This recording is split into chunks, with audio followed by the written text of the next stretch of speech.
Hello everyone, myself Shailesh Rahane and I welcome you all on behalf of Saraswat International Academy. Students, today we will learn chapter number 14, Loop Control Structure, part 1. In last session, we learned about if-else statement as well as switch statement. Now, in this next session, we are going to learn about iteration statement. Student, iteration statement को हम लोग loop control structure भी बोलते हैं. Iteration यानी ये continuously repeat होता है लूप में, इसलिए इसको लूप कंट्रोल स्ट्रक्चर या इटरेशन स्टेटमेंट बोला जाता है. Now study in detail. In a C program there may be situation where we may want to execute same block of statement many times. ऐसी सिचुएशन आती है कि एक ही ब्लॉक हम लोग को बार बार एग्जीक्यूट करना पड़ता है. तो all programming language offer loop control structure also known as looping. तो प्रोग्रामिंग लैंग्वेज क्या ऑफर करते हैं स्टूडेंट? हमें लूप कंट्रोल स्ट्रक्चर ऑफर करते हैं जिसको हम लोग बोलते हैं looping. It's allowing programmer to execute a statement और group of statement multiple time. In this chapter we will discuss the loop control structure provided by the C programming language. Here control structure means that the flow of execution may not be sequential and control may be transferred to any statement based on given condition in our program. Student, अब ये loop control structure जो है इसमें तीन type के loop होते हैं, for loop, while loop, do while loop. For loop और व्हाइल लूप को हम लोग एंट्री कंट्रोल लूप बोलते हैं और डू व्हाइल को हम लोग एग्जिट कंट्रोल लूप बोलते हैं. चलो तो इसके बारे में हम लोग डिटेल में जानते हैं. In looping the sequence of statement are executed until some exit condition is satisfied. The looping construct is composed of two parts, body of loop and control statement. Depending on the place of control statement in a loop, it can be classified as an entry control loop and exit control loop. In entry control loop, the exit control condition is checked before execution of statement inside loop body, and the exit control loop, the exit control condition is checked after execution of loop body. So this means that in case of exit control loop, body will be executed at least once before exiting from the loop. Student, entry control loop क्या होता है? जैसे कि for loop या while loop है तो वहाँ पे कंडीशन स्टार्टिंग में ही चेक होगी. अगर वो कंडीशन सेटिस्फाई होती है तो ही वो अंदर स्टेटमेंट एग्जीक्यूट करने जाता है. बट अगर वो कंडीशन रॉन्ग है तो वो अंदर वो एग्जीक्यूट करने नहीं जाएगा. जबकि एग्जिट कंट्रोल लूप क्या है? स्टार्टिंग में आपका स्टेटमेंट एग्जीक्यूट होगा, उसके बाद वो कंडीशन आपकी चेक करने जाएगा, जिसको हम लोग बोलते हैं डू व्हाइल लूप. तो अभी इसके बारे में हम लोग प्रैक्टिकली डिटेल में जानेंगे. For loop, what is the meaning of for loop? The for loop is normally use when we want to execute block of statement fix number of times. To make for loop more dynamic, we can use the exit condition inside for loop. So let us try to understand the use of simple for loop statement. Example 14.1, this example display 5 asterisk symbol using simple for loop statement. Student, जो basic programme है वो यहाँ से समझेंगे और detail में मैं आपको प्रैक्टिकली भी दिखाऊंगा. जैसे कि मान लो कि यहाँ पे आपको दिए गए write program to illustrated simple for loop statement, जिसके अंदर काउंट की वैल्यू फिलहाल डिफाइन नहीं किया. काउंट को डिफाइन किया, count equal to 0, count less than 5 और काउंट प्लस प्लस, और प्रिंट किया उन्होंने स्टार. तो यहाँ पे 5 टाइम्स स्टार प्रिंट हो चुके हैं, राइट. तो स्टूडेंट, अब यहाँ पे जो भी है फॉर लूप या नेस्टेड फॉर लूप या व्हाइल लूप, इसके सारे के सारे प्रोग्राम मैं अभी फिलहाल आपको प्रैक्टिकली पहले एक्सप्लेन करता हूँ. बिकॉज यहाँ पे आप देखोगे तो आपको ज़्यादा कंफ्यूजन लगेगा. इसके बदले हम लोग प्रैक्टिकल देखते हो तो प्रैक्टिकल के थ्रू आपको ये इजीली अंडरस्टैंड होंगे. ठीक है, तो do while loop, for loop and while loop, for loop and do while loop, ये हम लोग डिटेल में पहले जानते हैं. Let's start the practical. अभी सबसे पहले स्टूडेंट, अगर आपके पास नोटबुक है तो तुरंत अभी नोट डाउन कर लेना. स्टार्टिंग हम लोग कर रहे हैं व्हाइल लूप से. व्हाइल लूप क्या होता है? तो व्हाइल लूप को हम लोग बोलते हैं एंट्री कंट्रोल लूप. अभी इसका यूज कैसे करना है? तो स्टार्टिंग में सपोज हमें प्रिंट करने हैं 1 से 10 नंबर यूजिंग व्हाइल लूप. तो कैसे करेंगे student? Hash include, sorry caps lock on, hash include studio dot h, hash include conyo dot h, int main bracket open close, यहाँ पे कोनियो लिखने की ज़रूरत नहीं है, ये सी फ्री है इसलिए इसकी ज़रूरत नहीं है। तो स्टूडेंट यहाँ पे हमें इंटीजर आई सेमीकोलन और यहाँ पे आई की कंडीशन में देता हूँ, इनिशियली इसकी डिक्लेरेशन वैल्यू है आई इक्वल टू 1, राइट स्टूडेंट। और यहाँ पे हम लोग चेक करेंगे वाइल आई लेस देन 10, और यहाँ पे हम लोग प्रिंट करते हैं प्रिंट एफ आई, यानी आई की वैल्यू प्रिंट होगी वहाँ पे, राइट। और यहाँ पे लिखेंगे i equal to i plus 1। Okay student, यहाँ पे हम लोग का व्हाइल लूप कंप्लीट हो चुका है, यहाँ पे कंडीशन मेन स्टेटमेंट कंप्लीटेड। अब इसको हम लोग एग्जीक्यूट करते हैं, तो let's start execution. Press F5 for execution. Print F या अभी प्रिंट एफ जब भी लिखेंगे हम लोग तो percentage D because it's integer comma I. F5 करते हैं तो स्टूडेंट देखना 1 से लेके 9 तक आउटपुट डिस्प्ले हुआ है, 10 नहीं हुआ बिकॉज यहाँ पे लेस देन 10 की कंडीशन है। अगर आपको 10 इंक्लूड करना है तो यहाँ पे लेस देन इक्वल टू देना और इसको हर एक को नया लाइन में लिखना है आपको, यहाँ पे आपको स्लैश एन लिखना है। अब मैं इसको एग्जीक्यूट करता हूँ वापस F5, तो स्टूडेंट इस तरीके से आपको इसका आउटपुट जनरेट होगा। अभी मान लो कि आपको दूसरा आउटपुट जो है यूजिंग व्हाइल लूप आपको 2 का टेबल बनाना है, तो किस तरीके से बनाएंगे? i इक्वल टू यहाँ पे 2 लिखना है, y less than equal to i 20 लिखना है और i प्लस 2 लिखेंगे। अब F5 करते हैं, एग्जीक्यूट करने के बाद आपको आउटपुट मिलेगा 2, 4, 6, 8, 10, 12, 14, 16, 18, 20. It means you will get the table of the 2 number. Same way if you want any number table, like suppose if I want 19 number table, then I have to write here I less than equal to 190 and I plus here 90. So execute it. So here you will get the total 19 number table using while loop. अभी यही same चीज student अगर आपको do while loop के through करनी है तो आप किस तरीके से परफॉर्म करोगे? तो सिंपल है, ये व्हाइल लूप को हम लोग फिलहाल अभी कमेंट दे देते हैं, कहाँ तक? तो यहाँ तक। अभी स्टूडेंट इसको हम लोग बोलते हैं कमेंट। कमेंट यानी ये यहाँ पे दिखेगा जरूर पर इसका यूज नहीं होगा, ठीक है। अभी हम लोग स्टार्ट करते हैं डू व्हाइल को, तो डू ब्रैकेट ओपन क्लोज और यहाँ पे मैं कंडीशन लिखता हूँ प्रिंट एफ आई और इसके बाद i equal to i plus 19, right. और sorry i equal to i plus, चलो लिख देते हैं i equal to i plus 19 और यहाँ पे मेरी कंडीशन आएगी वाइल के अंदर मैं कंडीशन लिख रहा हूँ यहाँ पे आई लेस देन इक्वल टू 190। अब इसको एग्जीक्यूट करते हैं। अच्छा, डू वाइल में स्टूडेंट एक चीज़ आपको और एक याद रखना है, जब भी आप डू वाइल स्टेटमेंट यूज करते हो तो इसको एग्जिट कंट्रोल लूप बोला जाता है, इसलिए यहाँ पे सेमी कॉलम देना कंपलसरी है। अब मैं इसको रन करता हूँ F5, तो यहाँ पे आपको इसका आउटपुट मिलेगा, राइट, 19 का टेबल। तो स्टूडेंट जो चीज़ वाइल लूप से करते हैं वो डू वाइल से भी पॉसिबल है। सिंपल इसमें डिफरेंस यही है कि यहाँ पे वाइल कंडीशन स्टेटमेंट के बाद एग्जीक्यूट करते हैं, वही हम लोग वाइल लूप की बात करें तो यहाँ पे ये कंडीशन पहले चेक होती है, राइट। वाइल और डू वाइल दोनों समझ में है आपको। अभी हम लोग यूज़ करेंगे फॉर लूप का।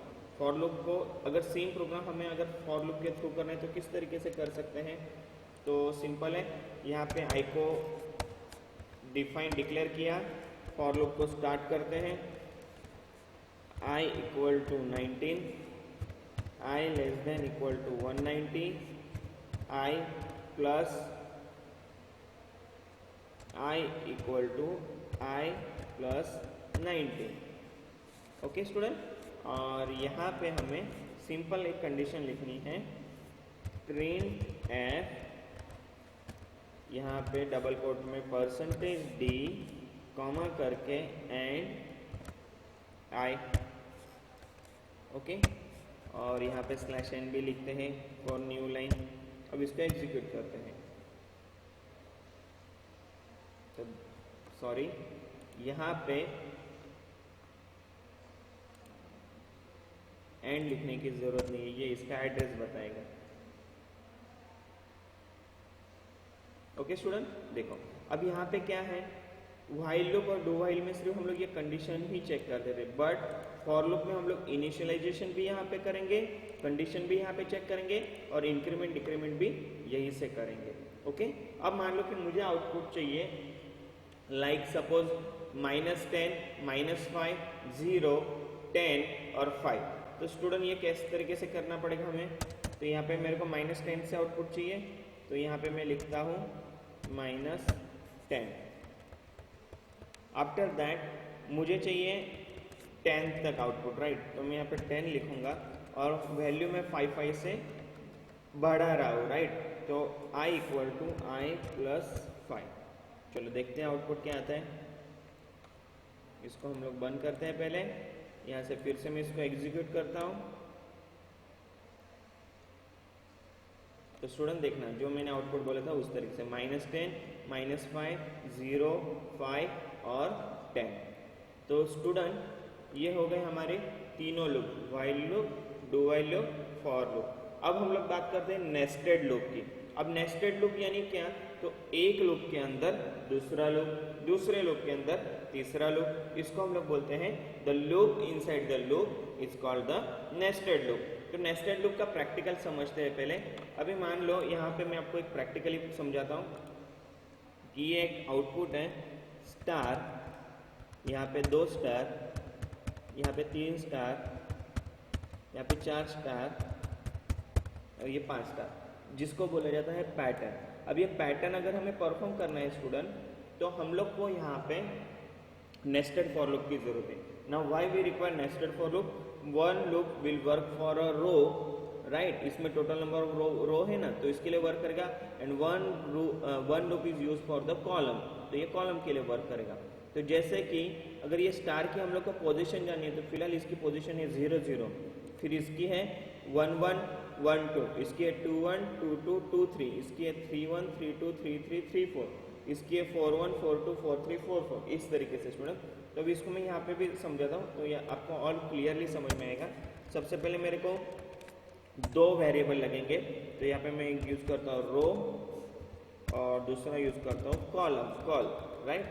अब स्टार्टिंग में रो इज इक्वल टू, मैं यहाँ पे डिफाइन करता हूँ वैल्यू 1, टोटल चाहिए मुझे 5 रो, तो रो <= 5 और एक से इंक्रीमेंट होनी चाहिए, तो रो ++, और यहाँ पे मुझे चाहिए दूसरा कॉलम के लिए लूप, तो कॉल = 1 बराबर, call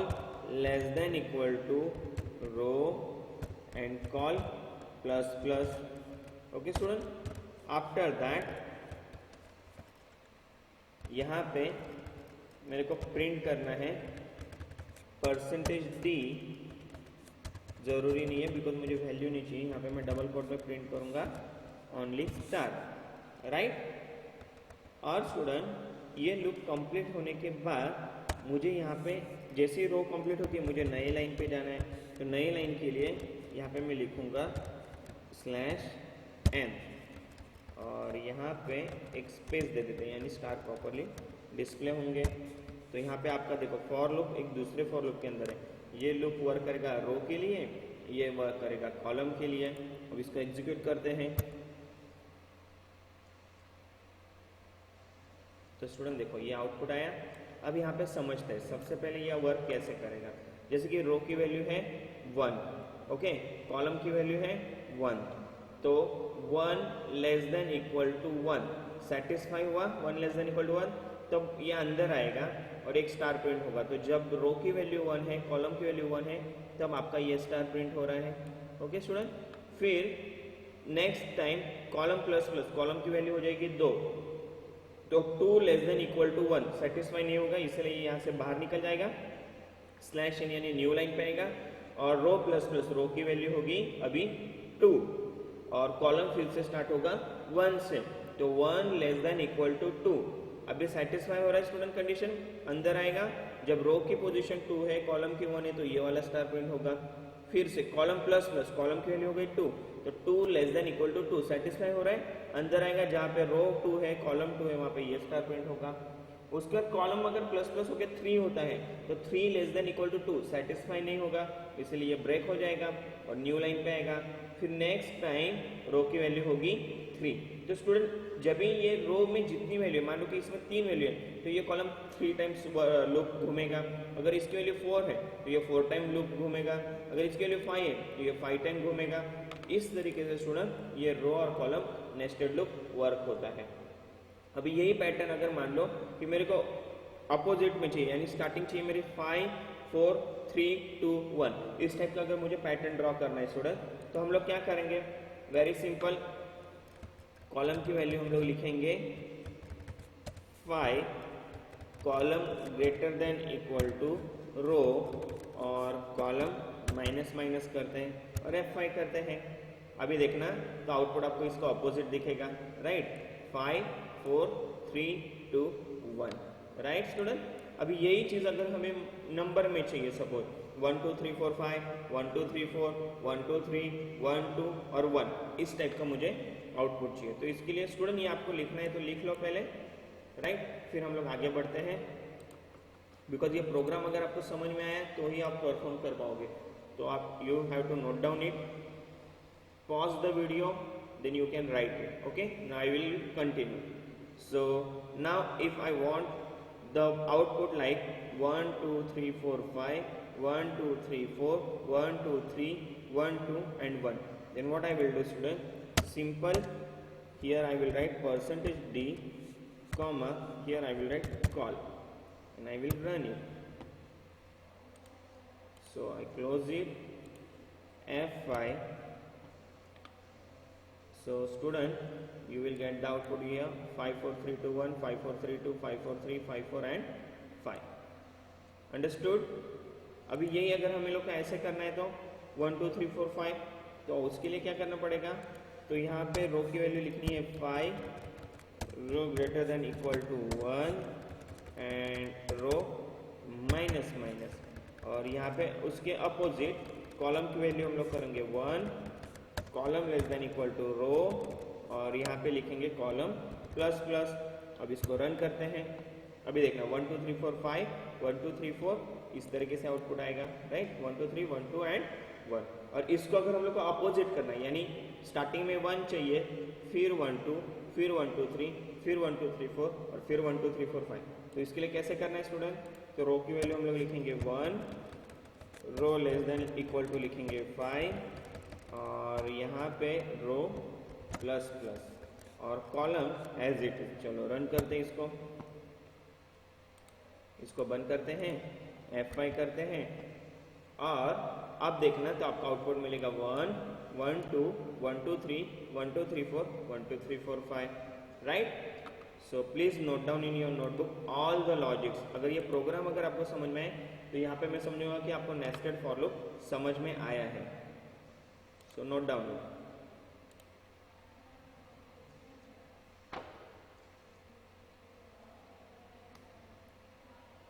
Okay student, have you note down? Now next thing is nested loop. After that our next topic is break statement. Break and continue statement, how it will work, that we will learn in next lecture. So till here, if you have any doubt, you can ask me on my WhatsApp number. Thank you students. Have a good day.